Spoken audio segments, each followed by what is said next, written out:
తెలంగాణలో బీఆర్ఎస్ సమాధి అయిందన్నారు Congress MLA Komatireddy Rajagopal Reddy. BRS లో ఎవరూ ఉండరన్నారు. అయితే దీనికి కౌంటర్ ఇచ్చారు మాజీ మంత్రి శ్రీనివాస్ గౌడ్.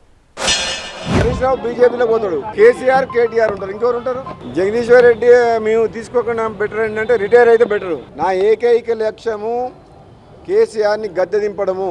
నా ఏకైక లక్ష్యం, రెండవ లక్ష్యం ఏంటంటే కేసీఆర్ అవినీతి సొమ్ము బయటికి వెలికి తీసి దర్యాప్తు జరిపించి జైలుకు పంపడము రెండోది. మూడోది బీఆర్ఎస్ పార్టీని బొందబెట్టడము. నా లక్ష్యం నెరవేరింది. బీఆర్ఎస్ అనేది క్లోజ్డ్ స్టోరీ, అంటే ముగిసిపోయిన కథ. రాష్ట్రాన్ని సాధించిన పార్టీ, రాష్ట్రం గురించే పుట్టినటువంటి పార్టీ, రాష్ట్ర ఏర్పాటుకు అన్ని పదవులు వదిలిపెట్టి బయటకు వచ్చిన నాయకుడు, అందరినీ సంబంధ వర్గాలను కలుపుకొని అందరూ కలిసి తెచ్చుకున్నటువంటి పార్టీది. ఈ పార్టీని ఎవరు తూర్చలేరు. ఈ పార్టీని, ఈ తెలంగాణ తెచ్చిన పార్టీని ప్రజలే కాపాడుకుంటారు, తెలంగాణ సమాజమే కాపాడుకుంటుంది, తెలంగాణ ప్రజానీకమే కాపాడుకుంటుంది, తెలంగాణ పౌరులే కాపాడుకుంటారు.